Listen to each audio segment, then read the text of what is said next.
Your Excellency, Madam First Lady, ladies and gentlemen, distinguished guests and esteemed panelists, we are thankful to be able to get together for the 30th commemoration of the genocide against the Tutsi. This commemoration is an opportunity to have conversations about the duty of justice and the protection of truth. It is with great honor and humility that I am before you today to moderate this crucial conversation. Together, today we gather to recognize the invaluable contributions of individuals who have dedicated their lives to restoring justice and establishing accountability for the genocide against the Tutsi. They stood up, often at great personal risk, to advocate for truth, justice, and reconciliation. Our esteemed panelists here represent the legal profession's instrumental contribution to providing justice for the victims in the immediate aftermath of the genocide against the Tutsi. Our panelists will discuss in depth of their experience in addressing the crime of genocide in the justice sector from the Rwandan perspective, to the Belgian, the French, and the international perspective. I would like to give you a brief presentation of my panelists. I'll start with Madame Domitille Mukantaganzwa, who is the chairperson of the Rwanda Law Reform Commission and the former executive secretary for National Gacaca jurisdiction. We have also with us Maître Éric Gillet, former lawyer of the Brussels Bar, former member of the executive board of the International Federation of Human Rights Leagues, and the former president of Réseau des Citoyens, Justice et Démocratie. Also with us is Maître Michel Hirsch, lawyer specializing in domestic and international criminal law, counsel for victims of genocide, crimes against humanity, and war crimes. We also have Karine Bourdier, lawyer at the Paris Bar, co-president of the Association des Avocats Pénalistes en France, member of the legal team of the Survie Association. And last but not least, Dr. Charles Adeogun Phillips, an international lawyer, former lead international prosecutor at the ICTR and head of special investigations at the United Nations. Without further ado, we're going to start with the questions to the panelists. This is going to be a mixture of language, English, French, and Kinyarwanda. May I remind you to use the channels provided for translations. Channel 1 for English, la chaîne 2 pour le français, et la chaîne gatatu Kinyarwanda. Je commence par Madame Domitille.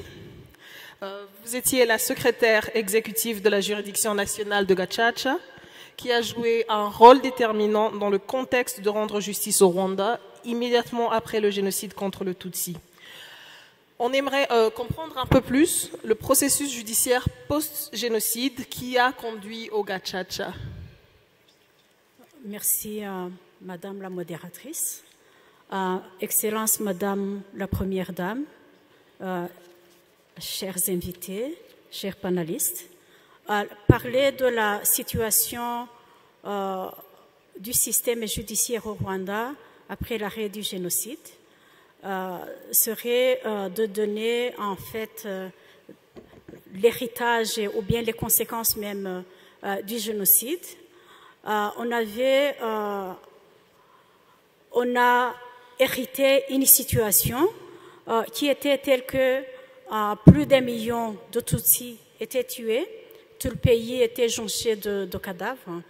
On avait des survivants qui étaient physiquement blessés, mentalement traumatisés, et émotionnellement déchirés. Et puis de l'autre côté, on avait plus de 3 millions de gens qui avaient fui le pays vers les pays limitrophes. Surtout, je dirais, c'est mon interprétation, ils fuyaient ce qu'ils avaient commis parce que la majorité avait participé aux tueries. Et dans les prisons, Monsieur le ministre l'a bien exprimé, on avait plus de 100 000 À un certain moment, on dénombrait 120 000. À la fin, on a même allé jusqu'à 130 000 prisonniers poursuivis pour avoir participé au génocide. Et ce que je dirais, c'est que ce nombre n'était pas limitatif, hein, parce que dans la communauté, il y avait toujours des génocidaires qui étaient libres et d'autres étaient en exil. Organiser la justice pour répondre à la demande des survivants des génocides et aussi à la demande des prisonniers poursuivis pour crimes de génocide, ce n'était pas chose facile. Et le Rwanda n'avait pas une autre référence. Ce qui a été fait, c'était de recourir au système de justice classique. Monsieur le ministre, dans son discours, l'a bien dit, il y a eu une loi qui a été adoptée en 1996 et cette loi a apporté 3 innovations. D'abord, elle a créé des chambres spécialisées au sein des tribunaux de première instance. Et à ce moment-là, on avait seulement 10 tribunaux de première instance. Je pense qu'on avait 4 cours d'appel. Et ces tribunaux-là sont les tribunaux qui ont, avec les chambres spécialisées, sont là qui ont fait les procès des crimes de génocide. La deuxième innovation qui a été apportée par cette loi, c'était la catégorisation des auteurs des crimes de génocide, parce qu'on ne voulait pas qu'on prenne tout le monde comme ayant une même responsabilité dans tout ce qui s'était passé. Et la troisième innovation, c'était la procédure d'aveu, de plaidoirie de culpabilité, d'excuse, de repentir.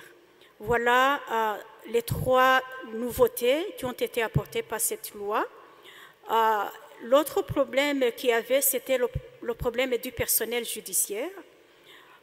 Certains avaient fui le pays, d'autres étaient tués, mais les chiffres montraient qu'au lendemain du génocide, on avait seulement 244 juges dans tout le pays, on avait 12 procureurs, le staff d'appui du système judiciaire, on n'avait que 137 personnes. Ces gens-là n'étaient pas suffisants malgré la présence de la loi. Il a fallu au gouvernement, avec l'assistance des pays amis et des ONG, je me rappelle l'ONG Avocats sans frontières, qui a joué un rôle primordial dans la formation des personnes qui étaient intéressées dans le domaine de la magistrature et des fonctions connexes. Après cette formation, la formation des gens qui voulaient travailler dans le domaine judiciaire, c'est là où on a commencé les procès. Et les procès ont commencé en décembre 1996. Et ces procès ont commencé avec le ministère public, c'est-à-dire le parquet.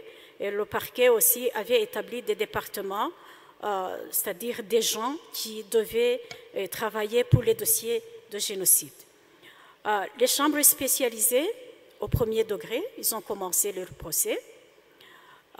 Au bout d'une période de 4 ans, 5 ans, une évaluation a été faite et on a vu qu'à ce moment-là, seulement autour de 6 000 dossiers avaient été jugés et là, c'était seulement au premier degré. Il n'y avait aucun dossier qui avait été jugé au niveau d'appel. Si on comparait, c'est un simple calcul, le rythme auquel les chambres spécialisées jugeaient les procès par rapport à la population carcérale et la période dans laquelle ils venaient de faire les 6 000 dossiers, on voyait que ça aurait pris plus de 100 ans pour ne juger que ceux qui étaient en prison, sans considérer ceux qui étaient encore libres dans la communauté et ceux qui étaient libres à l'étranger. C'est pour cela que les recommandations des réunions qui ont été organisées par la présidence de la République de 1988 à 1998 à 1999, à raviver, voir comment raviver le système traditionnel rwandais qui s'appelait Gacaca, le système de résolution des conflits, et de voir comment organiser un système judiciaire dans lequel participerait la population, lequel système devait permettre aux Rwandais de rendre justice, parce qu'en fait, il était impossible de juger tous les crimes qui ont été commis sur le sol rwandais. Des fois, je dis qu'il n'y a aucun mètre carré de notre territoire sur lequel il n'y a pas eu de crime de génocide. Donc, les recommandations de ces réunions du village Rugwiro ont été suivies et les juridictions Gacaca ont été établies. Et ici, je dirais qu'elles sont reconnues comme juridictions spécialisées. Elles ont été reconnues comme juridictions spécialisées par notre Constitution de 2003. Merci beaucoup pour ce portrait que vous venez de dresser de l'après-génocide, un portrait assez désolant, avec la plupart des magistrats tués ou en cavale. Et il n'en restait que très peu. Et ce dialogue qui a conduit à Gacaca, et le Gacaca qui a contribué grandement à la reprise de la vie au Rwanda, et a servi d'outil contre la poursuite de l'idéologie génocidaire. Est-ce que vous pouvez nous décrire un peu comment ce concept tout à fait extraordinaire a fonctionné en pratique? Quels étaient les grands apports de Gacaca? Et quelle était la structure et le fonctionnement au quotidien de ce mécanisme? Merci. Pour ce qui est du fonctionnement de la structure de Gacaca, la première loi qui a créé les juridictions Gacaca, c'est la loi de 2000, qui a été publiée dans le journal officiel en janvier 2001. Et cette loi a établi les juridictions Gacaca sur tous les niveaux administratifs, c'est-à-dire au niveau de la cellule, au niveau du secteur, au niveau des districts et au niveau des provinces et la ville de Kigali.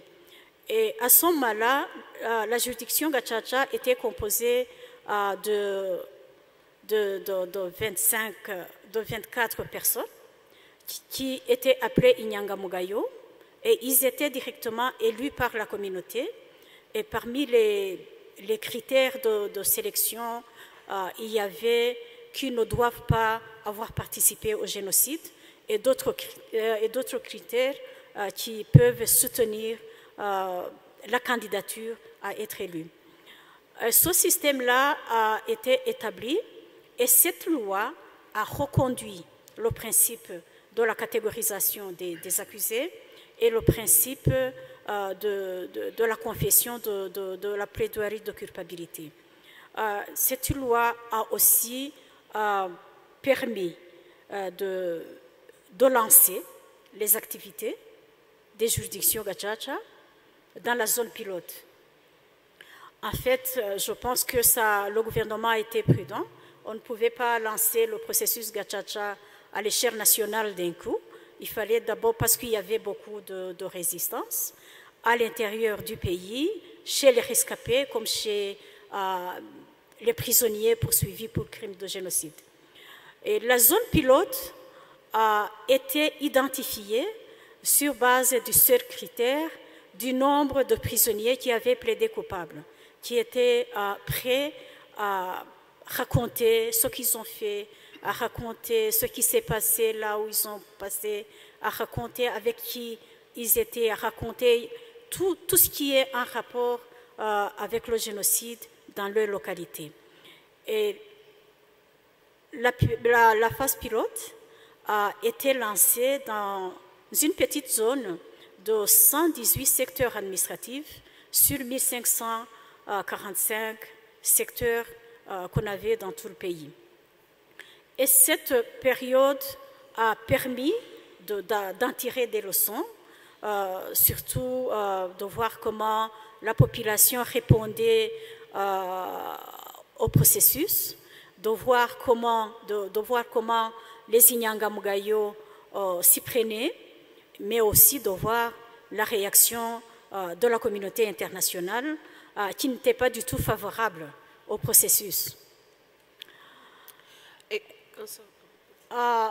Après la phase pilote des juridictions Gacaca, il y a eu un amendement de la loi, une modification totale Et on a vu le grand problème qui était visible, c'était le problème de distance, parce que les juridictions gacaca établies au niveau supérieur de l'administration de notre pays n'étaient pas accessibles. Et la loi a été adoptée en 2004, a ramené les juridictions gacaca dans la communauté et a établi, a gardé une juridiction gacaca au niveau de la cellule et 2 juridictions gacaca au niveau du secteur, où on avait une juridiction gacaca de secteur qui jugeait les dossiers au premier degré, et puis une juridiction gacaca d'appel, et au niveau du secteur aussi, qui connaissait les appels et l'autre demande en révision, suivant qu'il y avait de nouvelles preuves ou qu'il n'y en avait pas. Et puis, ce que je dirais du fonctionnement des juridictions gacaca, c'est que les activités étaient organisées en 3 étapes. La première étape, c'était la collecte d'informations relatives au génocide, relatives à la planification du génocide et comment le génocide a été commis dans chaque cellule. Après avoir eu les informations, il fallait que la juridiction gacaca fasse les dossiers pour les accusés et puis catégoriser ce dossier-là. Ici, je rappelle peut-être pour mémoire que les juridictions gacaca n'étaient pas compétentes au départ de juger les dossiers de la première catégorie, qui comprenaient en fait les planificateurs du génocide à tous les niveaux, les organisateurs du génocide, et même ceux qui avaient commis le viol et les violences sexuelles. Ces dossiers-là étaient réservés aux juridictions ordinaires. Et les juridictions gacaca étaient seulement compétentes pour les dossiers de la 2e catégorie, c'est-à-dire les simples citoyens qui ont tué et ceux qui ont blessé avec intention de donner la mort.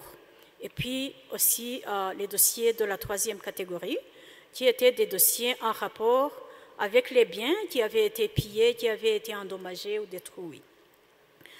Dans cet esprit-là et dans ce cadre, les juridictions gacaca ont pu collecter l'information, ils ont pu faire des dossiers, ils ont pu juger, et même avec l'évolution du processus, sur demande de la population qui venait d'avoir confiance dans le système, surtout confiance des 2 côtés, des prisonniers accusés de génocide et des rescapés du génocide.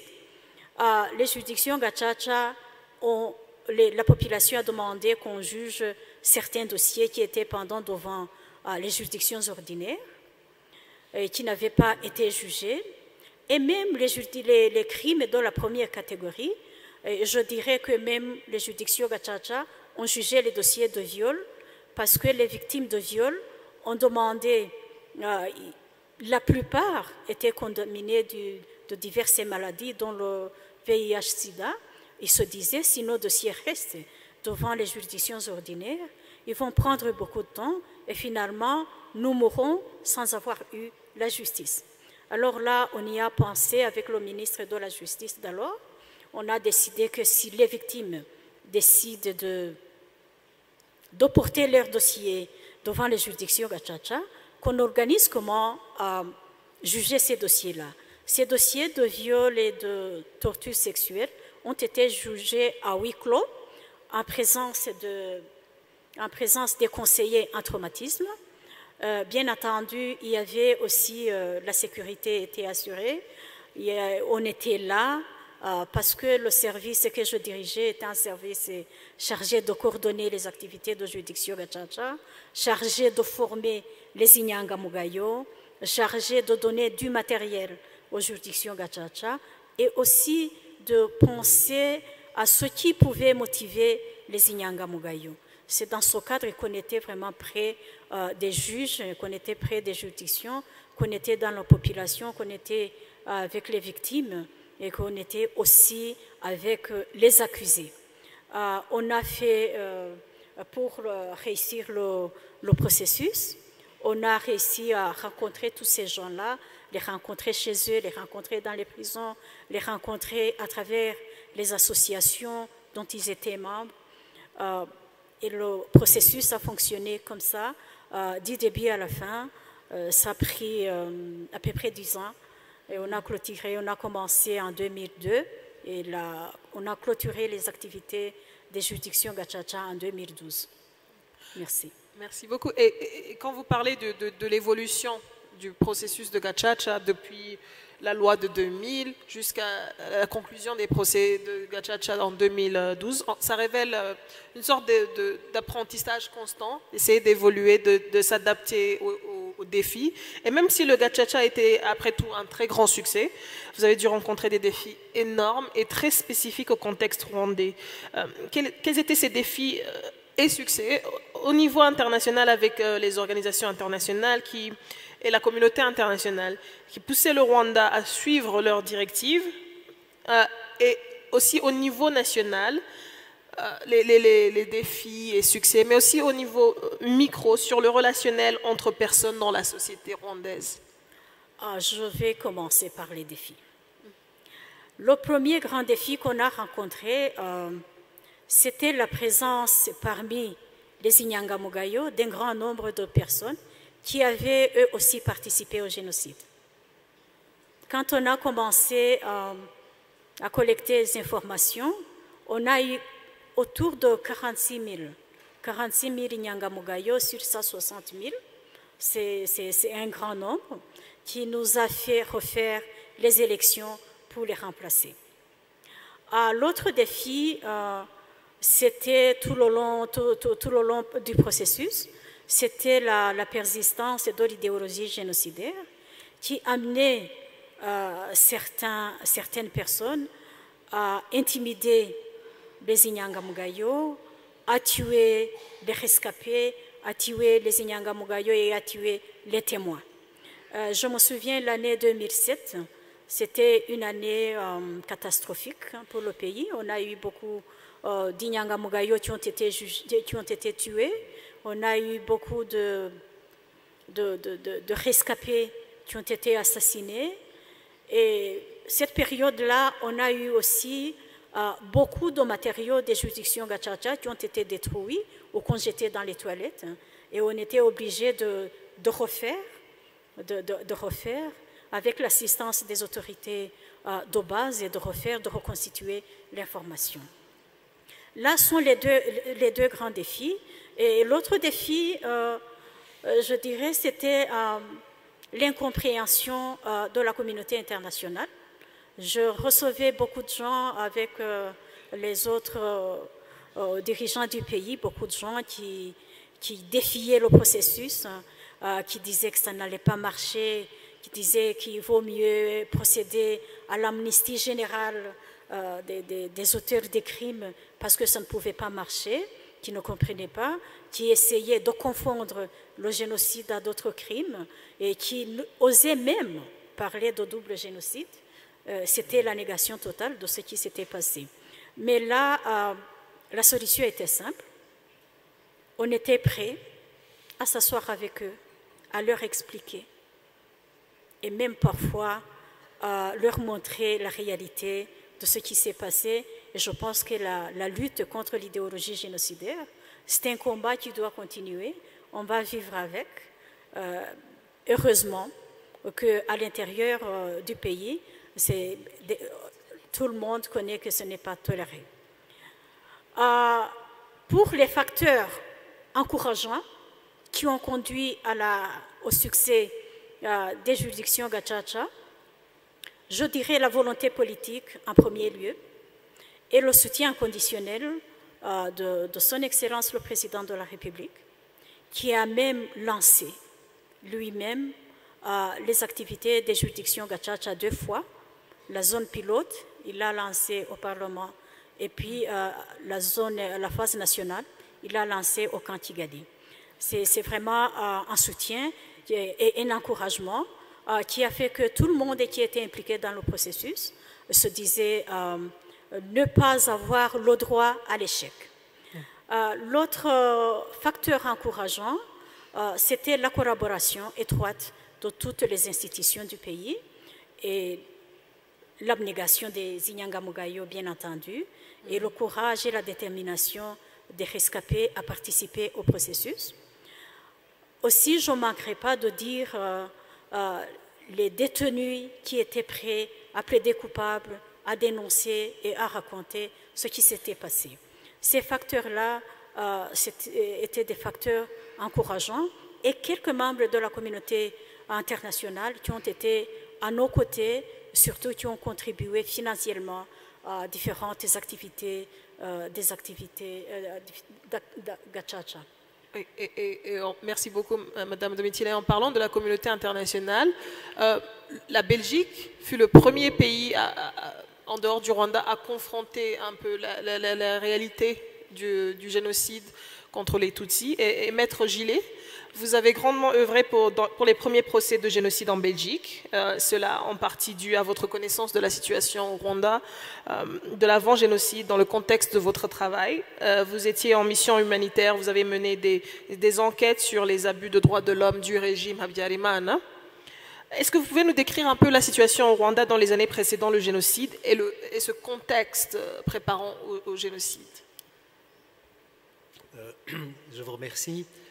Je voudrais tout d'abord, en présence de la Première Dame et du ministre et de vous toutes et tous, vous dire à quel point je suis ému et honoré de partager avec vous le souvenir de ces 35 ans, puisque pour moi l'histoire a commencé il y a pratiquement 35 ans, ici au Rwanda, où il m'avait été demandé de venir par la communauté rwandaise de Belgique, en réalité, à venir tout d'abord comme avocat pour plaider devant les juridictions rwandaises pour la libération des soi-disant complices qui avaient été emprisonnés à la suite du 1er octobre 1990. Plaidoiries qui ont d'ailleurs été couronnées de succès puisqu'elles ont amené à la libération de nombreuses personnes. Et puis, il m'a été demandé, mais cette fois-ci en tant qu'enquêteur en matière de droits humains, de venir pour une toute première enquête sur le massacre des Bagogwe, qui restait inconnu et caché et non reconnu par le gouvernement rwandais de l'époque. Et donc, j'ai, au mois d'août 91, effectué une première enquête qui était assez éclairante sur ce qui s'était passé et dont est ressorti le besoin d'apposer sur les résultats de ces enquêtes un sceau international, je dirais, de manière à asseoir la reconnaissance internationale de ces crimes qui avaient été commis là. Et c'est ainsi que s'est conçue l'idée de créer une commission internationale d'enquête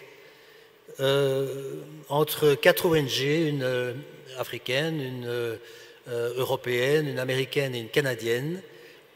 Donc une commission internationale d'enquête composée de 10 experts en droits humains pour venir tout d'abord enquêter sur ce massacre des Bagogwe, mais dont le champ d'action s'est élargi au fur et à mesure qu'on préparait le travail à l'ensemble des violations des droits humains commises au Rwanda depuis le 1er octobre 1990. Mais ce massacre des Bagogwe restait emblématique parce que le gouvernement rwandais refusait même de délivrer les actes de décès des personnes qui avaient été tuées, prétendant qu'elles avaient été rejoindre le FPR. Et c'est ainsi que nous étions même partis avec un groupe, une équipe de spéléologues, parce qu'on supposait que les cavités volcaniques du nord du pays pouvaient avoir servi de cercueil collectif. Et puis finalement, ce n'est pas ça que nous avons découvert, mais le schéma était plutôt celui de fosses communes, de petite taille, 10, 15, 20 personnes, réparties dans toute la région. Et ces images ont fait le tour du monde parce que nous avons pris des images de notre travail de creusement, notamment dans le jardin du bourgmestre de Kinigi. Ces images ont été vraiment très, très, très emblématiques. D'ailleurs, vous pourrez les revoir nos spéléologues à l'œuvre, dans un documentaire qui sera diffusé par France 5 dimanche prochain autour de 9 h du soir, et qui est intitulé « Rwanda vers l'apocalypse », qui aborde donc ces fameuses années qui mènent au génocide.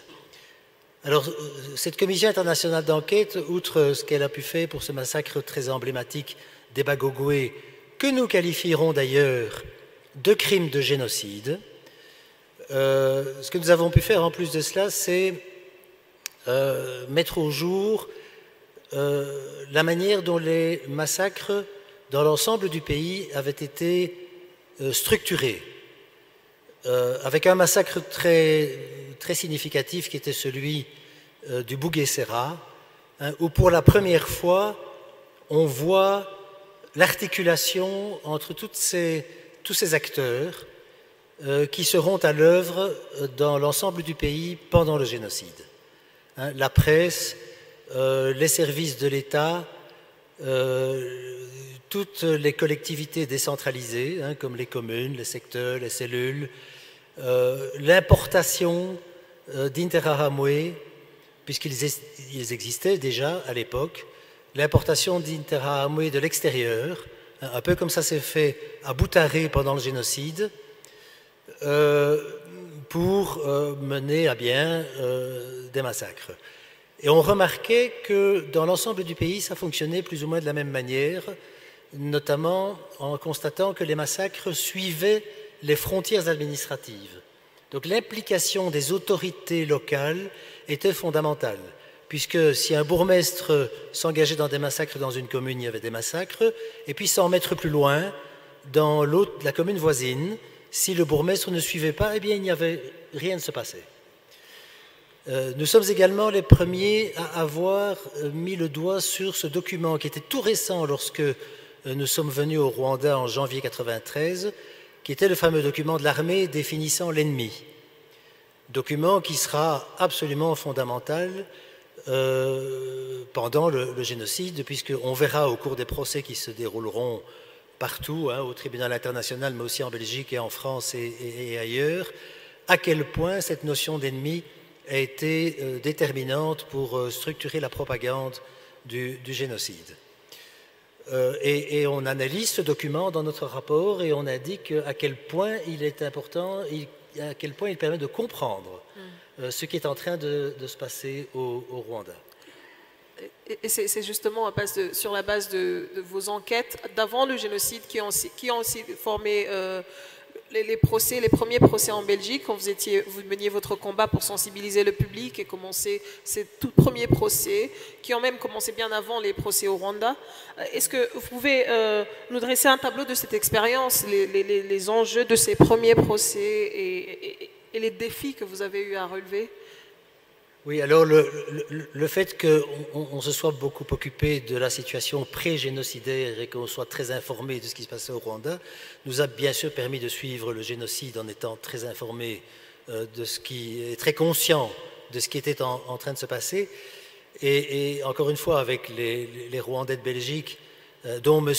Gassana Ndoba, que je dois saluer particulièrement, qui est présent dans cette salle aujourd'hui, et grâce auquel on a pu faire tout ce travail avant le génocide, mais aussi pendant le génocide, pour se demander si décidément il n'y avait pas moyen de faire quelque chose sur le terrain judiciaire à propos de ce qui était en train de se passer. Nous avons rédigé des plaintes, également d'ailleurs avec le concours du professeur Éric David, que M. le ministre a cité tout à l'heure, et qui nous a fait bénéficier d'ailleurs pendant 25 ans de ses conseils en matière de droit humanitaire international. Il est décédé tout récemment. Nous avons rédigé les premières plaintes. Et nous avons déposé ces plaintes devant le procureur du roi à Bruxelles, avant même la fin du génocide. Alors à l'époque, c'était un peu une action qui était mue par l'espoir des désespérés. On n'avait aucune expérience en matière de poursuite des crimes de masse, partout ailleurs dans le monde d'ailleurs. Pendant les dernières décennies, il ne s'était rien produit. C'était pratiquement sans illusion qu'on déposait les plaintes en question. Et l'enjeu, c'était simplement que quelque chose puisse se passer, puisse être dit, que des procès puissent avoir lieu. Ça, c'était l'enjeu du départ. On se rendra compte d'ailleurs à quel point ça a été difficile, parce que la Belgique est aujourd'hui considérée comme ayant été précurseur en matière de poursuite des crimes de masse et comme ayant mis pour la première fois en application le principe de compétence universelle, puisqu'il n'y avait apparemment pas de lien de rattachement selon les critères habituels du droit pénal avec la Belgique. Et donc on a utilisé une loi de compétence universelle qui par hasard était toute récente en Belgique, puisqu'elle datait de 1993 et qu'elle avait d'ailleurs été rédigée avec le concours du professeur David. Et bon, voilà, sur cette base-là, la Belgique a effectivement été précurseur, sauf que ça n'a pas été facile du tout, parce qu'on s'est au départ heurté à l'immobilisme des acteurs judiciaires, au point que 6 mois après le dépôt des plaintes, il ne s'était toujours rien passé. Et nous avons fait une conférence de presse où nous avons accusé le ministre de la Justice d'être un complice des Interahamwe, ce qui a provoqué une colère rouge de sa part, suite à quoi il a dit, eh bien, pour vous prouver que je ne le suis pas, je vais requérir maintenant la désignation d'un juge d'instruction. Et il a fait usage d'un pouvoir dont il dispose, mais qui est utilisé de manière rarissime, que l'on appelle le droit d'injonction positive. Donc il intervient pour ordonner, pour requérir la désignation d'un juge d'instruction. Ce qui s'est passé, nous sommes tombés sur un juge d'instruction que tout le monde connaît, je crois, qui est Damien van der Merch, auquel nous devons beaucoup, qui a dit « Je suis d'accord, mais à condition d'être disponibilisé à plein temps et avec une équipe d'enquêteurs à plein temps, ce qui lui a été accordé et qui a permis, quelques semaines plus tard à peine, de lancer les premiers mandats d'arrêt internationaux. » Et vous étiez en compagnie de Maître Hirsch, vous étiez aussi au premier rang de ce combat, mais vous vous êtes surtout penché sur la lutte pour l'incrimination du viol comme crime de guerre ou crime de génocide.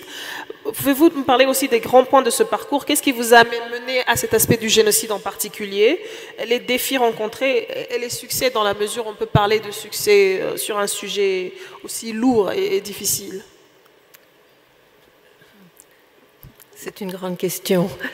Je voudrais dire d'abord que je suis, comme Maître Gillet vient de le dire, Eric, très émue d'être là, en présence de son Excellence, Madame la Première Dame, et de vous tous. Et je suis très honorée d'avoir été invitée, de me retourner ainsi vers les 30 dernières années. Alors moi, je ne suis intervenue qu'à la demande d'Éric Gillet. Je pense qu'on était en 95. Il avait déjà fait cette conférence de presse et l'injonction positive de poursuite avait été lancée, le juge d'instruction était désigné, les premiers mandats d'arrêt avaient été décernés. Et à l'époque, et j'y arrive, il n'était absolument pas question de viol. Il était question, il y avait 2 personnes qui étaient en détention préventive, qui vont être poursuivies dans le premier procès des 4 de Boutaré. Une était détenue en Belgique, l'autre, Iganiro, était détenue, je pense, à La Haye. Oui. À Arusha, pardon, à Arusha. Et dans un premier temps, nous avons dû faire face à une première difficulté. Nous avons dû faire face à la volonté du parquet général à Bruxelles de classer verticalement le dossier, de libérer Vincent Tezimana, qui était détenu à l'époque, après 1 an de détention préventive, de dire qu'il n'y avait aucun élément dans le dossier permettant de fixer l'affaire devant la cour d'assises et ordonnant au procureur du roi d'audience de prendre des réquisitions, on appelle cela en Belgique, de non-lieu. Et on a eu une audience je m'en rappelle avec énormément d'émotion, extraordinaire, à huis clos, devant la chambre du Conseil, où grâce aux magistrats qui étaient là, l'affaire a pu être ultérieurement fixée devant la cour d'assises. Qu'est-ce qui s'est passé? Et je souligne cela parce que c'est grâce à l'intervention en l'espèce des magistrats que nous sommes là aujourd'hui après avoir participé à 6 procès devant la cour d'assises en Belgique. Alors, le procureur avait reçu l'ordre de classer le dossier par écrit et il avait pris des réquisitions de non-lieu par écrit. Damien van der Merch était là. Il s'est levé et il a dit pourquoi il y avait des éléments qui permettaient de faire juger les accusés par la cour d'assises. Le procureur s'est levé et il a dit « Au nom du principe « la plume est serve, mais la parole est libre », je vais vous dire pourquoi. » C'était une présidente de la Chambre du Conseil qui s'appelle Madame Copiter-Soilan. « Pourquoi, Madame, vous devez renvoyer devant la cour d'assises ?» Nous avons plaidé également et la présidente de la Chambre du Conseil a rendu une ordonnance toute seule, sans conclusion, sans le moindre élément, renvoyant l'affaire devant la cour d'assises en prenant sur ces semaines de vacances pour rédiger l'ordonnance. Grâce à cela, l'affaire a été renvoyée devant la cour d'assises et nous ne l'avons traitée que 5 ans plus tard, en 2001, en raison de l'attitude du parquet général qui bloquait le dossier. Donc c'est de haute lutte, si je puis dire, et grâce à l'intervention de certains magistrats que nous avons pu mener le premier procès. Mais la première intervention que je veux souligner, c'est que tout repose sur le courage des victimes et de leurs familles. Sans elles, sans tout le travail d'équipe que nous avons pu réaliser à tous les niveaux, au niveau de la production des preuves et surtout au niveau des témoignages, nous ne serions pas là. Et c'est justement sur ce point de témoignage des victimes. Le ministre Bizimana a parlé de comment les victimes ont été traitées dans certains tribunaux, avec très peu d'égards pour leur dignité, leur traumatisme. Est-ce que cela a été votre expérience aussi en Belgique durant ces procès, que les victimes de viol qui viennent témoigner, qui démontrent ce courage de venir témoigner, ont été traitées d'une façon... Alors, j'ai peut-être été un peu longue là, mais... il n'était pas du tout question au départ de viol. Le mot viol, dans le premier procès des 4 de Boutaré, ne figure nulle part. Il y a des milliers de pages de dossier, le mot n'est pas évoqué une seule fois. En réalité, la réalité des viols systématiques pratiqués durant le génocide, on parle de 300 000 à 500 000 d'après les travaux d'Hélène Dumas, n'était pas du tout apparu. Moi, j'étais avocat de victimes de viol droit commun, SOS viol, et je défendais des victimes de viol depuis des années. Quand nous avons fait le premier voyage au Rwanda pour préparer le premier procès des 4 de Boutaré, ça a été un choc terrible pour moi d'être confrontée à des victimes qui parlaient. Après la Shoah, les victimes ne parlaient pas, du moins dans ce que je pensais. Et les victimes parlaient. Nos amis qui sont dans la salle et d'autres, ils nous racontaient. Mais ils nous racontaient quoi? Ils nous racontaient ce qui était arrivé à leurs frères, à leurs maris, à leur père, à leur fils, à leur fille. Et je dois dire que je n'avais pas à l'époque réalisé que jamais les femmes que j'avais rencontrées ne témoignaient de ce qui leur était arrivé à elles et des viols que la plupart d'entre elles avaient en réalité subis. Et donc, dans le premier procès, c'est une réalité qui nous a totalement échappé parce qu'on ne l'appréhendait pas.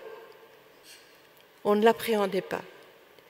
Et il faudra attendre la préparation du procès pour Kibungo, où on va, à cette occasion-là, et par l'intermédiaire d'un homme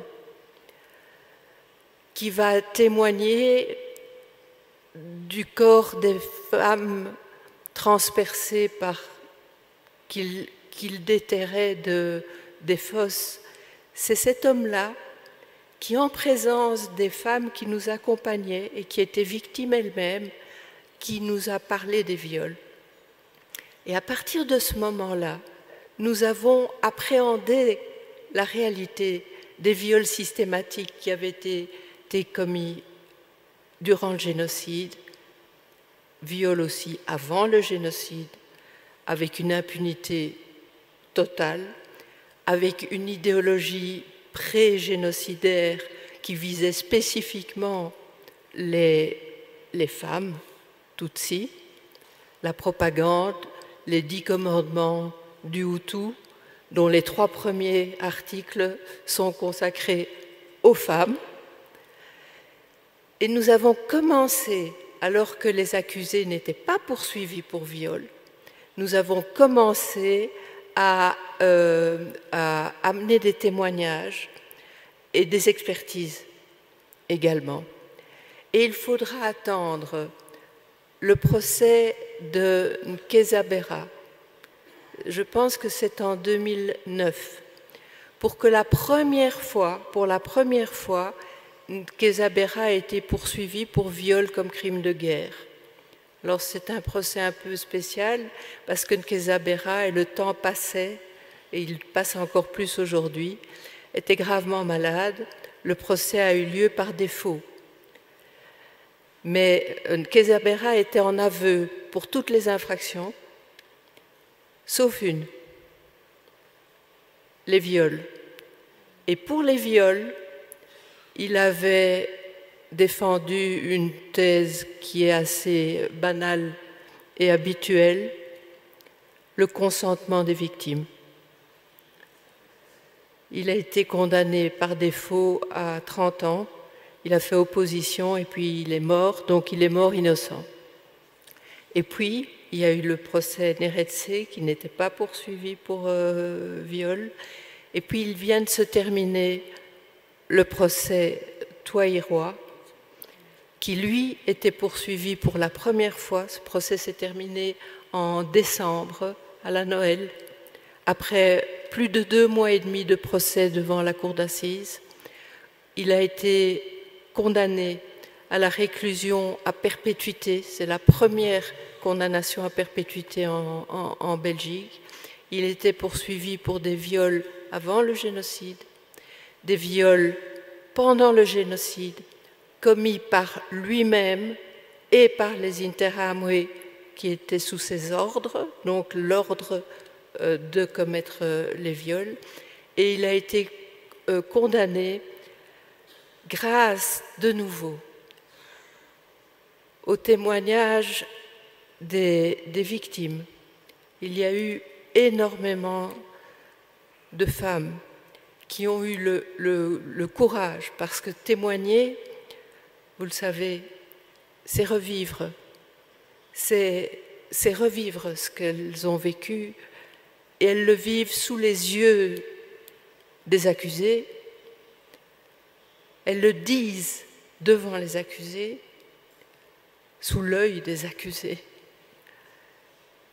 Parfois à huis clos, et parfois en audience publique, parce que les règles devant la cour d'assises, c'est en principe exclusivement le débat public. Grâce aux victimes, et à leur courage, les jurés ont appréhendé par les témoignages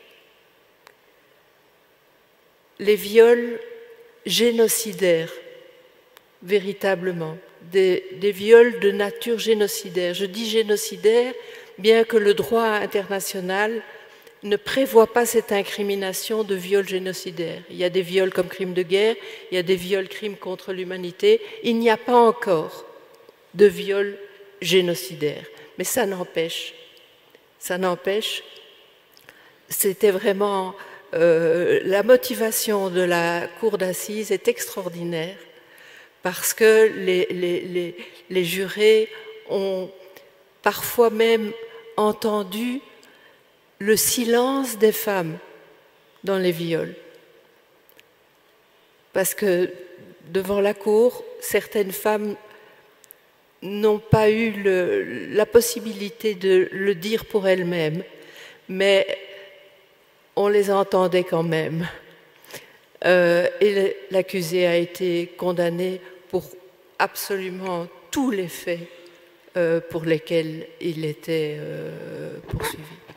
Et merci beaucoup pour ce combat que vous avez mené pour les femmes rwandaises qui étaient victimes. Et même parallèlement aussi, si je peux revenir si je peux en arriver à Maître Bourdier, parallèlement en France, l'organisation Survie s'est engagée dans la première heure pour la reconnaissance, dans la lutte pour la reconnaissance du génocide des Tutsis et du rôle de la France dès 1994. Mais je voudrais aussi parler de l'histoire de l'association Survie avec le dossier de Icesero, si vous pouvez nous en parler un peu brièvement aussi, avant de... Je vais essayer. Ça fait beaucoup de choses à évoquer, mais je vais essayer. Effectivement, moi, je suis une des avocates de l'équipe d'avocats bénévoles aux côtés de l'association Survie en France, qui a cette particularité. J'entendais Monsieur le ministre en parler tout à l'heure, et c'était très touchant de l'entendre parler justement de l'importance du travail d'une association comme Survie parmi les autres et avec les autres, parce que c'est vraiment aussi un travail de coopération très collaboratif qui se fait entre les différentes associations. Mais Survie a une spécificité, c'est que son objet associatif, c'est de lutter contre ce qu'on appelle, depuis l'invention du mot, depuis la conceptualisation de l'idée par François-Xavier Verschave, la France-Afrique. Et c'est vraiment le moteur de Survie. Ce qui est sûr, ce qui est manifeste, c'est que dès l'époque, dès avant le génocide de 1994, dès ce qui était évoqué tout à l'heure, dès 1993, le président de Survie de l'époque, Jean Carbonard, avait fait partie de cette mission d'enquête et d'observation ici, et était revenu et avait témoigné au journal télévisé de France 2, face caméra, en expliquant ce qu'il avait vu. Je crois que ça, c'est un moment crucial pour expliquer et pour avoir la grille de lecture de l'intervention de Survie, voilà, aux côtés de tous ceux qui luttent pour la reconnaissance du génocide des Tutsis au Rwanda, et pour que la justice soit faite sur tous les plans à un moment donné, parce que à cette époque-là, on est donc fin janvier 1993, je veux le redire parce que tout le monde n'a peut-être pas vu ces images, peut-être que tout le monde ici l'a vu, mais peut-être que les gens qui vont regarder cette conférence ne les ont pas tous vues. C'est des images qui sont parfaitement accessibles sur Internet et sur lesquelles on voit Jean Carbonard, qui est le président de Survie à l'époque, qui est un monsieur de 67-68 ans à l'époque, un monsieur tout à fait sérieux, qui revient de cette mission d'enquête et qui est complètement bouleversé par ce qu'il a vu. Et qui va être un des premiers, avec tous les acteurs, de tous ceux qui ont été précurseurs dans ces combats, mais qui va être un des premiers à poser des mots. J'entendais ce que ma consoeur disait en disant quand on ne nomme pas, on ne peut pas appréhender les choses, et on n'appréhende pas, si on n'appréhende pas, on ne peut pas nommer. C'est une espèce de mouvement comme ça qui se fait de concert. Eh bien, ce qu'on voit sur ces images, c'est que avec cette mission d'enquête de la FIDH, avec tous les interlocuteurs et tous les intervenants qui avaient travaillé sur cette question, Jean Carbonard, il nommait les choses, il prenait le soin de nommer les choses dès janvier 1993, c'est-à-dire qu'on est à 15 mois d'avril 1994 et du déclenchement de ce que nous connaissons. Et quand il nomme les choses, non seulement, vous savez, il y a un truc particulier en langue française, tout le monde le sait, c'est qu'il y a un terme pour dire quand on a perdu ses parents, on est orphelin. Il y a un terme pour dire quand on a perdu son épouse, on est veuf ou on est veuve quand on a perdu son époux. Mais il n'y a pas de terme qui désigne le fait d'avoir perdu ses enfants. On ne peut pas nommer le fait d'avoir perdu ses enfants, peut-être parce que c'est pas nommable, c'est indicible, ça ne peut pas se dire ça avec un mot. Mais Jean Carbonard, sur ce plateau de télévision, il vient raconter ça. Il vient dire ce qu'il a vu et ces mères qu'il a écoutées, qu'il a vues et qui ont perdu leurs enfants, tous leurs enfants, qui ont été massacrés. Et il vient dire, dans la suite de ça, deux choses qui sont très importantes et qui sont la clé de voûte, je pense, vraiment de l'action ensuite de survie. C'est, premièrement, que c'est un génocide, déjà. Il pose déjà, avec tous les collègues avec lesquels il a travaillé, il pose le mot qui a été écrit dans le pré-rapport d'enquête de génocide, de crime contre l'humanité, de purification ethnique. C'est très important parce qu'il le pose à un moment devant le public de la télévision française. Il le pose à ce moment-là, alors qu'en France, il mettra des années à être dit, enfin il mettra très longtemps à être dit. Et notamment au printemps 94, il mettra longtemps à être dit et à être prononcé, ce mot, par les autorités françaises. Et puis il dit aussi quelque chose de fondamental, il dit nous sommes tous responsables. Il dit la France aide et a aidé financièrement, militairement le régime qui est en train de mettre en place ces massacres. Et nous sommes tous responsables et nous pouvons faire quelque chose. Et on voit ce monsieur de 67 ans, c'est bouleversant parce qu'il se met à pleurer, il sanglote, il a les sanglots qui étranglent sa voix. Et il dit, on peut tous faire quelque chose, vous, monsieur Mazure, vous pouvez faire quelque chose. Alors, je crois que là, il faut voir effectivement le point de départ de quelque chose qui ensuite n'a cessé d'être creusé par cette association avec cet angle particulier qui fait que aujourd'hui, par exemple, dans les statuts de survie a été intégré le fait d'œuvrer à la reconnaissance du rôle de la France dans le génocide des Tutsis au Rwanda. C'est intégré, c'est un des buts associatifs de survie officiels. Merci beaucoup, Maître Bourdier. Et pour en revenir, on va parler, Monsieur Dr. Charles. Thank you very much for being here with us. And you bring a more international perspective with your experience at the ICTR, at the International Criminal Tribunal for Rwanda. From its early days, you were lead international prosecutor and head of special investigations. And in your capacity as prosecutor, you led 12 precedent-setting genocide trials and obtained 12 convictions against 13 defendants. Can you just paint us a picture of these early days of the ICTR and the highlights and challenges that were faced? Thank you. I am extremely honored to be invited back to Rwanda. I first set foot on the shores of Rwanda 26 years ago. At the time, I'd barely been married for a year. My wife was expecting our first child, and I had no reason to expect that my sojourn in Rwanda would last more than 6 months. It eventually lasted 12 and a half years. Let me start off by saying that without any precedent to follow since Nuremberg, the ICTR irreversibly changed the entire landscape of international criminal law as concerns the crime of genocide, crimes against humanity, and war crimes. But more importantly, also the modes of criminal liability that defendants are charged with thereof, superior responsibility and individual criminal responsibility.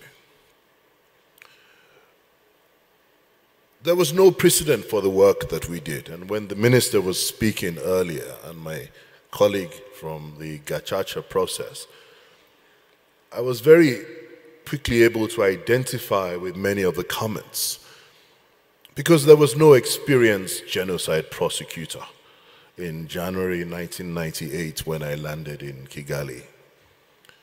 There was no terribly experienced genocide investigator. Why? Well, for obvious reasons. The Genocide Convention of 1948 only existed on paper. It never been put to use. So we were all learning, regardless of where we came from, regardless of our legal background, be it from the civil law system or the common law system, be you African, British, American, Canadian, and there were a handful of us here.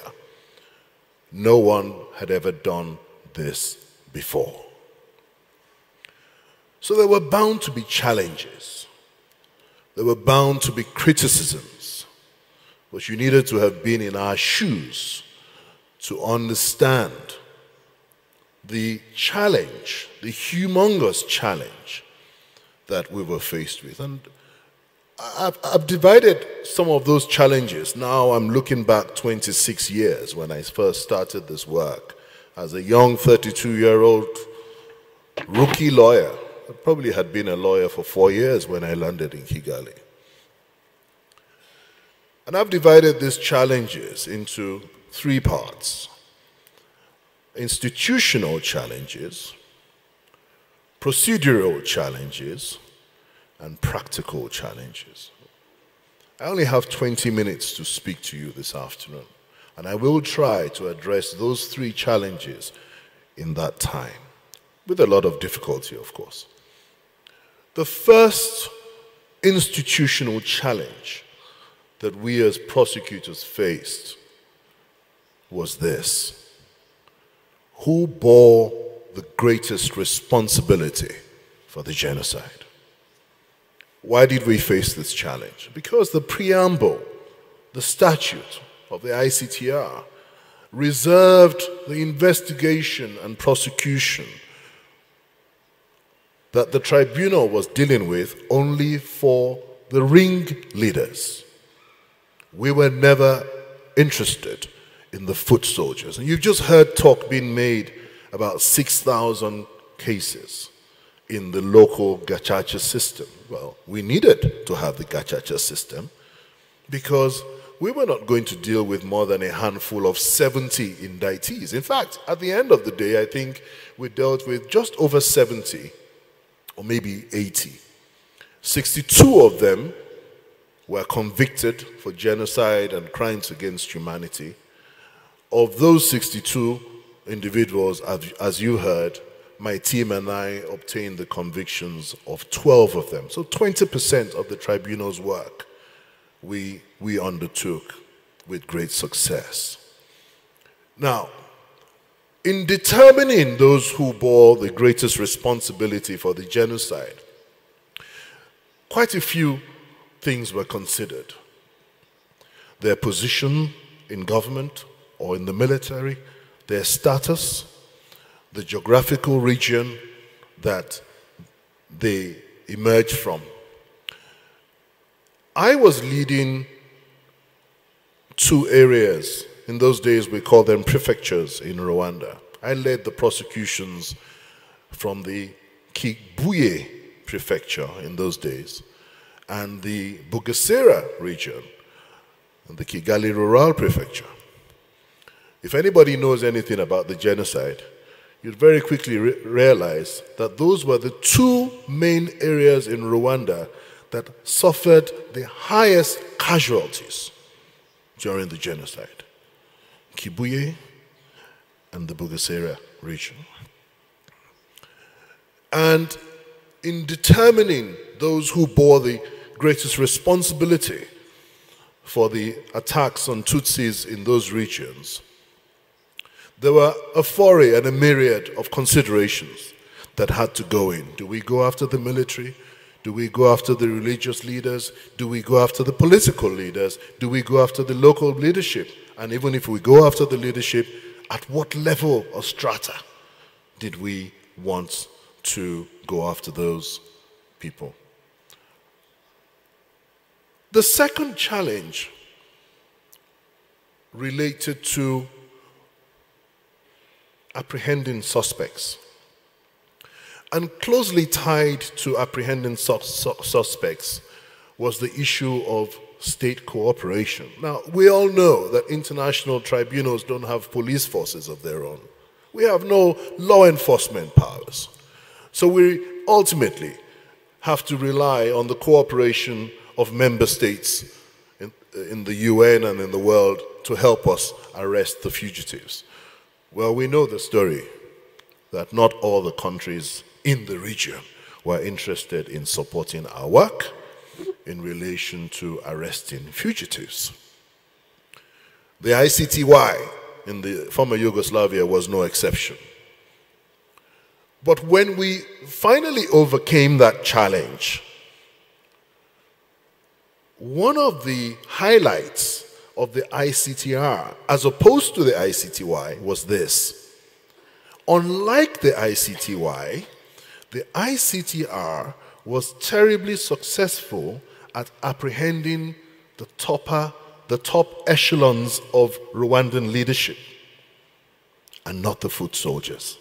We actually succeeded in arresting the ringleaders.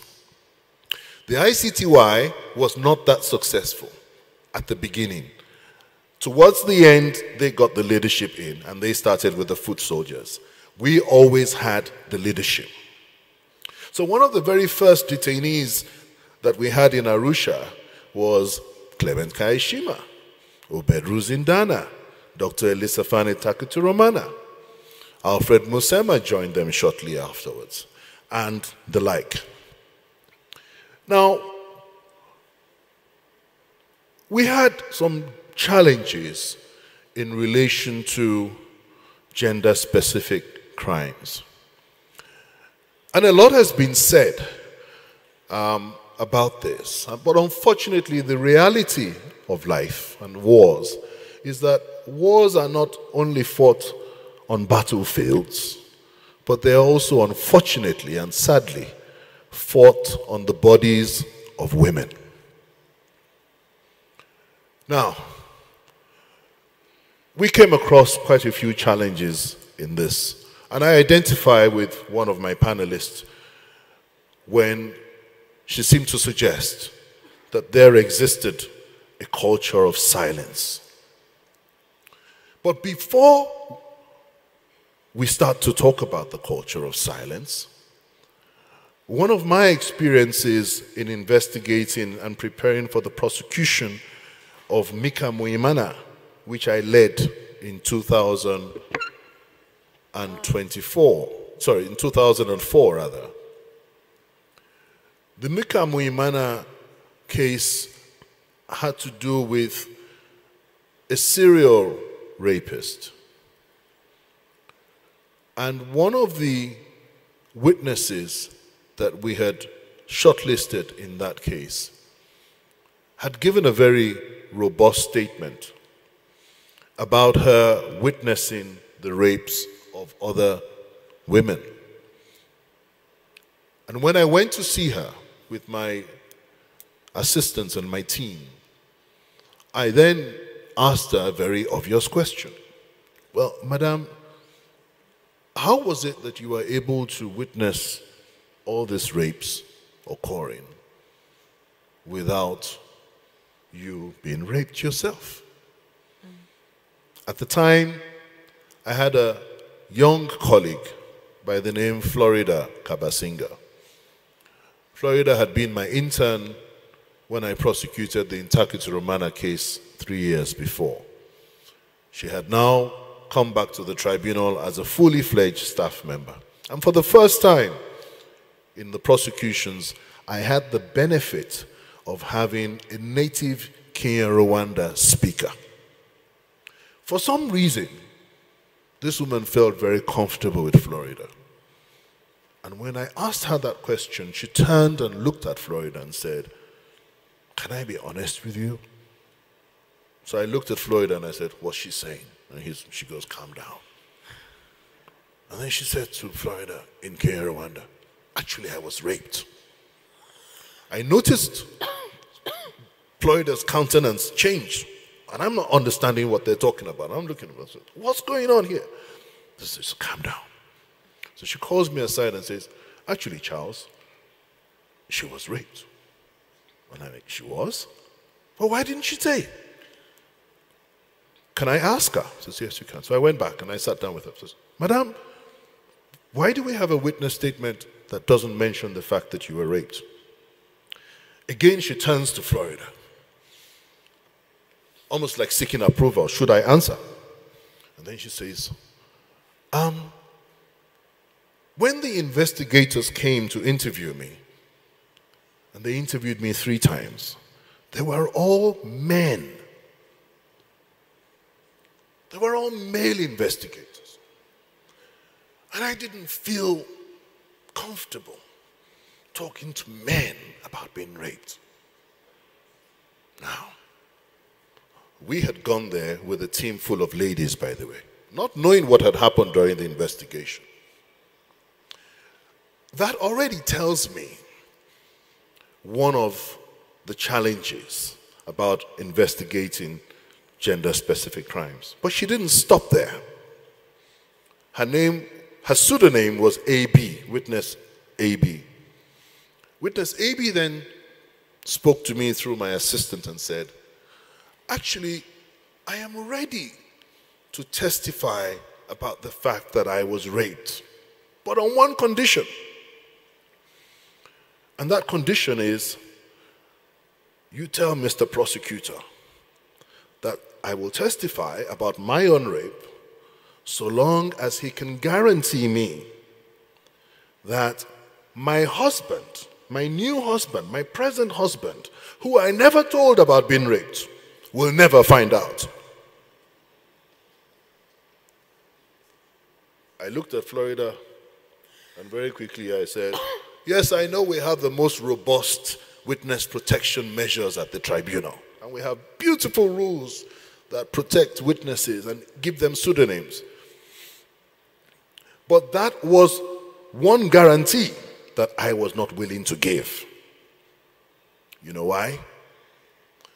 Because for me, it was tantamount to double jeopardy for this young Tutsi woman that had managed to rebuild her life many years after the genocide, found a man who showed interest in her, loved her, married her.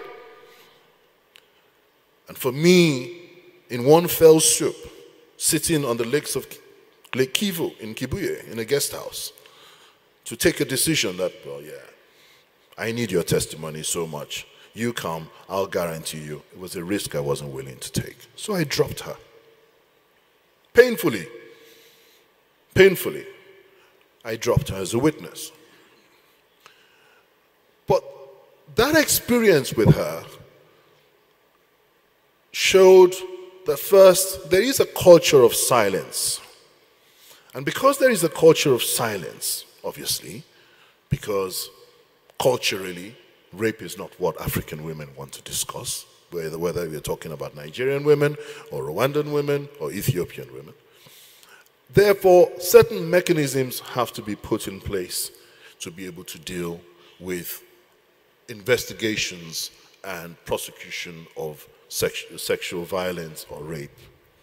There are many other challenges, and I don't want to sit here, trying to compress 12 years of work into 20 minutes. Absolutely. And if I may, when you mentioned this reluctance to speak to a male interlocutor when you're discussing issues of rape, I think it's symptomatic of one of the larger issues that were noted with the ICTR. And even to this day, kind of taints its legacy. We're talking about a tribunal that was perceived here, at least in Rwanda, as being too removed from the communities that it is serving, too lengthy, too costly.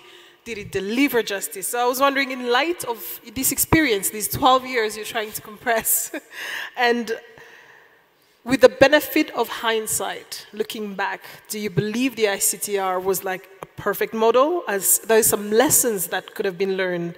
If you could go back, what changes would you recommend? Well, I'll tell you, tell you a little story about one of the things that made our work so delayed in the early days. The prosecutor at the time, like I said, there was no precedent to what we did. So Madam Justice Abor, who was my boss from Canada at the time, had this illusion, and I tell you it was an illusion, to recreate Nuremberg. And she decided to file an indictment involving 29 defendants. Thankfully, that venture was denied by the chambers. But can you imagine the logistical and practical difficulties we would have encountered had we had 29 defendants in one tiny courtroom in Arusha? Just the defendants alone need to have space to sit, let alone their lawyers, let alone their assistants, let alone everything that comes with it. And that experiment, unique as it was, made us very quickly realize that perhaps joint trials were not terribly suited for very large-scale international crimes, and maybe the trial of single accused persons. The fallout from the attempt to indict 29 persons in one case was that that indictment was broken into 7 separate cases, still involving joint defendants, 4, 3. So we had the media, government, military, Chengugu, and all that. Butari had the largest number, 6. And what happened was that those joint cases took so many years to resolve because joint trials are extremely complex. If you have 6 defendants in one room and one defendant is unwell and doesn't come to court, the 5 other defendants will simply say, well, we don't want to proceed because we all have. There's so many things that can happen. Anyway, but as we went along, there were so many innovations by the judges to deal with all sorts of procedural issues. I heard somebody talk earlier, I think it was the minister, about taking judicial notice. Let me say a bit about that. In the first 3-4 cases we tried at the tribunal, everything was an issue. We had to prove the existence of genocide. Do you know what it takes to prove the existence of a genocide? It's the only crime that has the special intent to destroy in whole or in part members of a group identified as such on religious and ethnic grounds. We had to call experts. We had to call, just imagine, our inability to get that into our rules until, I think it was almost 2003, when Rule 94A and Rule 94B came into the rules, primarily because of the report of the body of experts that the Security Council had asked to investigate why the cases were not moving in Arusha, came and reported and said, because they're not taking judicial notice of certain facts. Our ability to take judicial notice of certain facts helped us a lot because we didn't have to bother with having to prove the occurrence of genocide. And for a non-lawyer audience, how could you briefly explain what judicial notice is? There were 2 aspects to it, yes. 94A would allow us to request the court to take judicial notice of certain commonly known facts.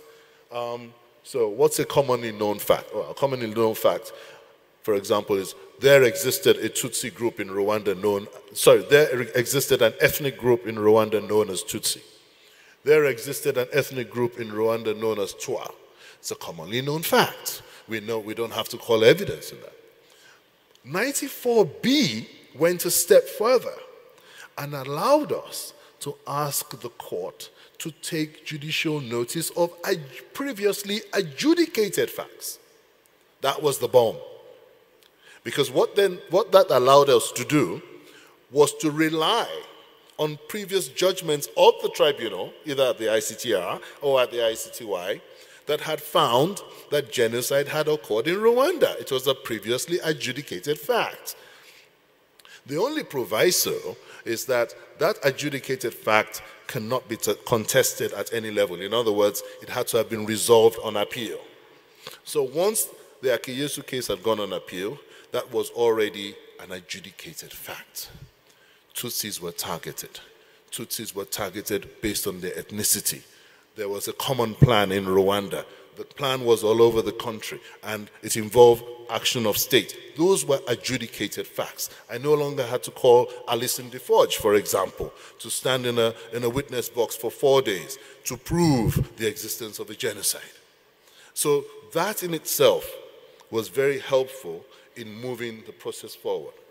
Thank you very much. And I think that's one of the very important legacies of the ICTR. Correct. It's that it canonized basic facts, basic truths.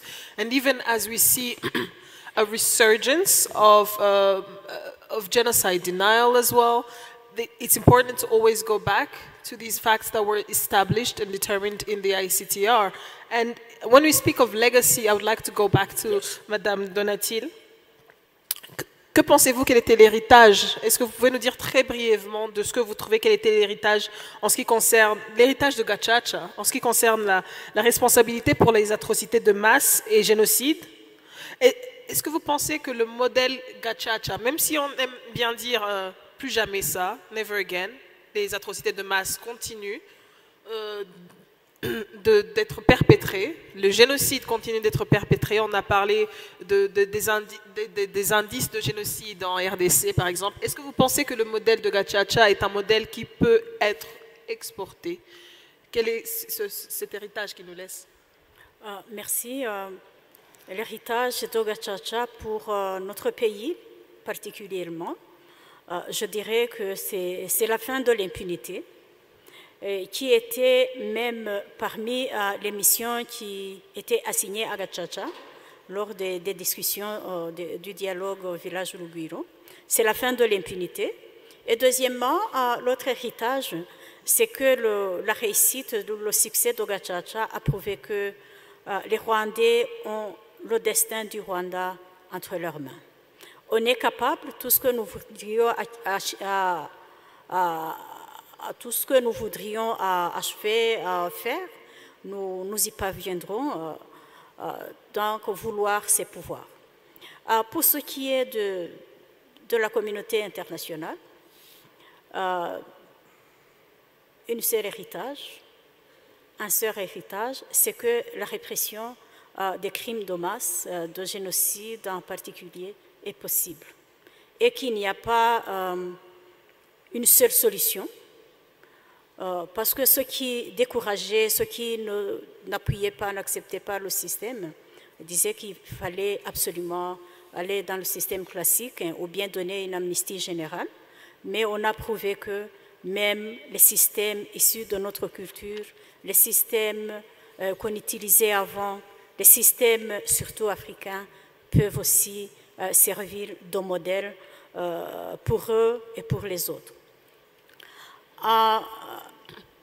Pour ce qui est de l'export, je pense que c'est possible. Voir le nombre de visites que nous avons, des gens qui viennent apprendre Gacaca, comment ça fonctionnait, les résultats qu'on a eus, je pense que c'est possible, mais moyennant une adaptation aux réalités de chaque pays, aux réalités culturelles, aux réalités administratives et surtout à la volonté politique de chaque société.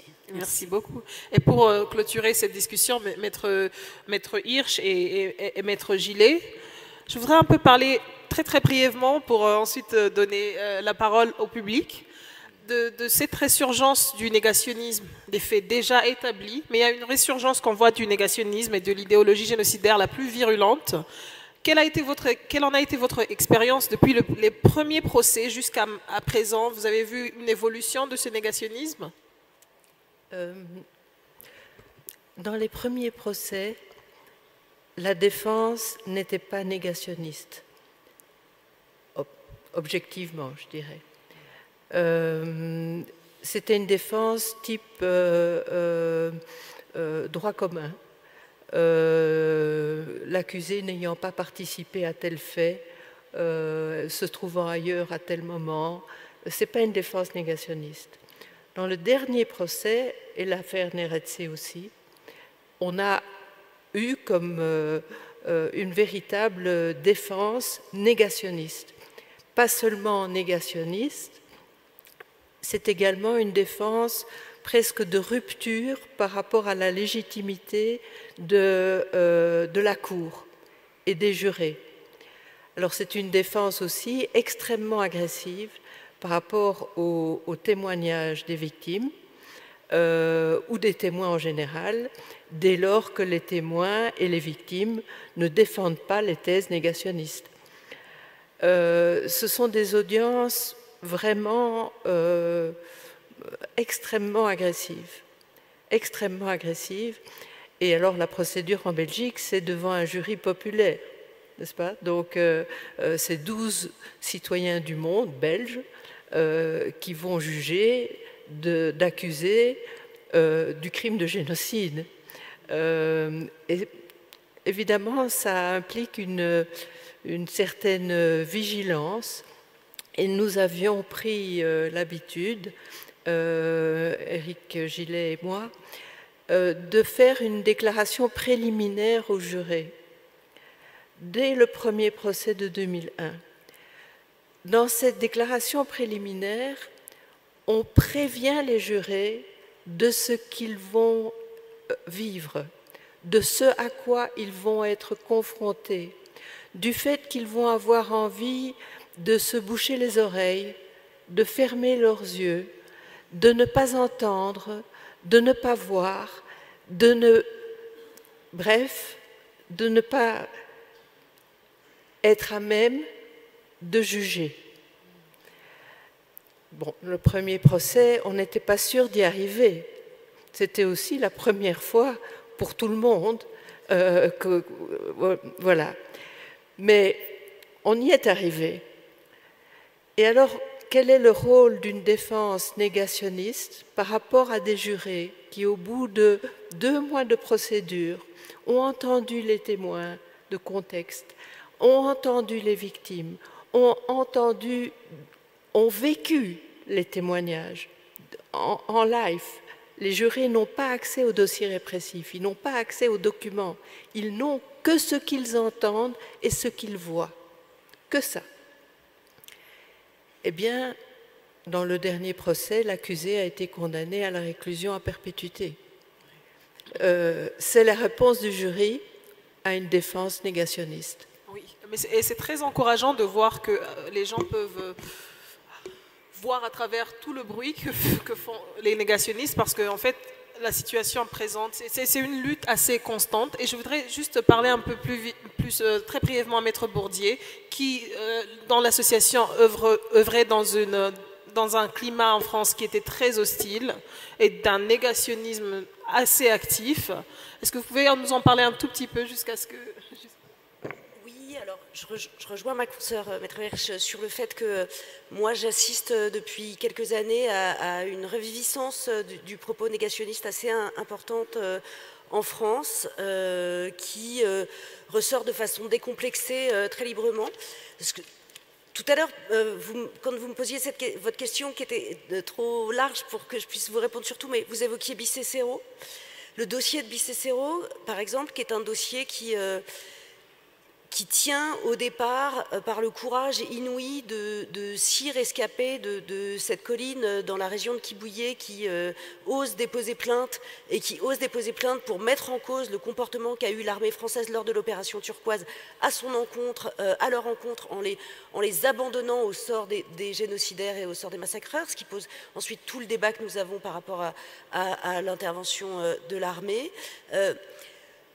Eux ont beaucoup entendu dire à certaines occasions, notamment dans tous les débuts de cette procédure qui dure depuis 20 ans, que on avait cru que ça n'était pas forcément des victimes pures et simples, que c'était peut-être des rebelles, c'est comme ça qu'on se défendait, que c'était des rebelles qui se cachaient et que donc on ne pouvait pas les secourir alors qu'ils étaient, on le savait, on le disait, les autorités françaises l'écrivaient, dans un état de dénuement extrême. Je sais, on le voit, on le constate, que pour toutes les victimes aujourd'hui qui se battent depuis tant d'années et qui parfois en tant que personne physique, que personne... c'est dur vraiment avec toutes ces années de se dire qu'on est obligé de maintenir des combats judiciaires aussi longs, et alors dans le dossier de Bisesero d'autant plus long que ça met en cause le fonctionnement de l'opération turquoise au Rwanda, et que donc forcément il y a des forces d'inertie qui luttent contre cette mise en cause évidente. C'est vrai que chaque discours négationniste voilà, résonne de façon extrêmement cruelle et violente à leurs oreilles, c'est certain. Merci beaucoup. Et Maître Gillet, vous avez des dernières remarques sur cette préservation de la mémoire? Oui, deux, trois dernières remarques. Pour ce qui concerne le négationnisme, en réalité, il est apparu dans le 3e procès à Bruxelles, qui était celui des 10 casques bleus, qui mettait en cause l'assassinat des 10 casques bleus belges, et où c'était un militaire qui... pour la première fois développer des thèses négationnistes. Et ce qui m'inquiète, c'est que ce négationnisme n'a fait que croître. Donc c'est un vrai mouvement. Alors jusqu'à présent, il est formulé de manière extrêmement véhémente, désordonnée, violente et donc contre-productive et non crédible. Mais pour l'avenir, je crains qu'un avocat vienne un jour l'exposer de manière plus calme, plus sereine, plus construite, et qu'on soit mis en péril dans un procès. Maintenant, le fait que tous ces procès ont eu lieu, et notamment avec le travail du tribunal pénal international et cette reconnaissance de l'existence du génocide, on va pouvoir s'appuyer sur tout cela.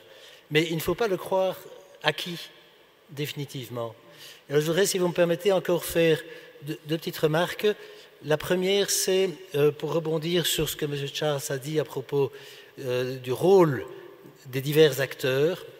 J'ai toujours considéré que la justice internationale, ou la justice tout court en matière de crimes de masse, était comme un trépied qui repose sur 3 pieds, tous essentiels. Les juridictions nationales, c'est ce que le Rwanda a fait, le tribunal international qui s'occupe des plus hauts responsables. Mais alors, il y a toute cette catégorie de gens qui ne sont pas des hauts responsables, mais sans lesquels le génocide ne pourrait jamais avoir eu lieu, et qui sont tous les membres, tous les représentants de l'élite intellectuelle de l'époque, les médecins, les professeurs d'université, les avocats. On a appris qu'enfin la Belgique a arrêté maintenant Stanislas Bonampeka hier, un avocat extraordinaire, des hauts fonctionnaires, des banquiers, des religieuses, qui, sans les juridictions nationales tierces au Rwanda, et parce que le tribunal pénal international ne s'y intéresse pas, ne serait jamais jugé. Oh, c'est fondamental. Et le fait qu'on ait eu tous ces gens-là devant nous pendant 20 ans nous a vraiment permis de faire le tour de toutes les questions fondamentales de propagande, de conception, le problème du colonialisme, etc. Et la toute dernière chose que je voudrais dire, pour répondre à une de vos questions, à M. Charles tout à l'heure, si on regarde vers le passé du tribunal international, qu'est-ce qui devrait être changé? Moi, j'ai une chose en tout cas, c'est la reconnaissance du rôle en tant que partie à part entière des victimes. Je ne veux pas être présomptueux, mais je suis absolument certain que si les victimes avaient pu jouer le même rôle qu'elles ont joué à Paris et à Bruxelles devant les cours d'assises, au TP hier, certains acquittements n'auraient jamais eu lieu. Merci beaucoup. Et je vous remercie beaucoup pour ces remarques et pour nous faire réaliser aussi qu'on ne peut rien prendre pour acquis et que le devoir de mémoire était aussi un devoir de vigilance constante. Nous allons maintenant prendre quelques questions ou commentaires de juste 2 intervenants. On est un peu pressé par le temps. Si vous pouvez... Ici, il y a quelqu'un qui voudrait... Oui, on a... je ne sais pas si... On a une personne ici. Oui, bonjour et merci à tous les conférenciers. Je suis Dafrosa Gauthier. Juste, je voudrais réagir, ce n'est pas une question, à ce qu'a dit le docteur Charles sur la culture du silence, qui nous a coûté très très cher en France dans le dossier d'Orabe Munyeshaka. Il faut que le public soit informé, c'est-à-dire que des femmes qui avaient témoigné dans ce dossier sur la question du viol, elles se sont rétractées après et ça a complètement fragilisé le dossier pour dire qu'après c'était très très compliqué. Donc la culture du silence, voilà. Mais merci beaucoup pour cette intervention. Et une deuxième personne? A second person that would... Oui, merci. Excusez-moi de me mettre debout. Je réponds au nom de Dr Augustin Chimimana, enseignant à l'Université du Rwanda en psychologie clinique. Mon intervention, parfois, ça va dans le sens psychologique au niveau du témoignage et de ses enjeux. Si nous lisons, par exemple, Régine Weintreta, qui a beaucoup écrit sur les témoignages de rescapés, il y a là où elle montre clairement que le silence que vous avez éprouvé dans les jugements, c'est-à-dire le silence des rescapés, c'est un silence, c'est un défi justement psychologique parce que on note que il pense psychologiquement qu'il pourrait encore être trahi. C'est comme ça que le livre le note. J'ai témoigné, mais qu'est-ce qui va me dire que la communauté internationale qui a fermé ses yeux pendant le génocide et qui enquête sur ce qui s'est passé encore peut ne pas encore trahir? Voilà alors un des handicaps de ce que vous avez vécu lors des jugements. Alors, pour la deuxième intervention, je réponds à la panéliste qui a justement montré le problème de ne pas pouvoir nommer le fait qu'une veuve du génocide qui a perdu tous ses enfants n'a pas un terme, il n'y a pas un terme culturel propre. D'après ma recherche, j'ai travaillé sur les rituels de deuil post-génocide. J'ai travaillé avec les veuves rescapés du génocide au niveau de la province du Sud. J'ai pu quand même décrocher un terme qui ne peut pas signifier quand même les ressentis de toutes les veuves qui ont perdu, mais il y a une veuve qui m'a instruit, éduqué, parce que quand on fait une recherche sur le génocide, parfois on apprend. Nous sommes sur le terrain d'apprendre, qu'on le veuille ou pas. Alors elle m'a dit, ils m'ont castré, ils ont tué tous mes enfants, je suis resté seul, ils m'ont castré. Or, psychanalytiquement parlant, le concept de castration, c'est justement, ça désigne le fait de couper la vie, la perpétuité de la vie. Alors, ça m'a instruit. Je réponds justement à la panéliste qui a dit que c'est difficile de trouver le terme pour la veuve qui a tout perdu, c'est la castration. Merci beaucoup, Merci. docteur. Merci beaucoup, docteur, d'essayer de nommer l'innommable. Nous allons un peu clôturer. Je voudrais remercier beaucoup nos panélistes et je vous salue pour votre combat et pour tout ce que vous avez apporté pour rendre justice aux victimes. Je vous salue et je vous remercie beaucoup. C'est nous qui vous remercions.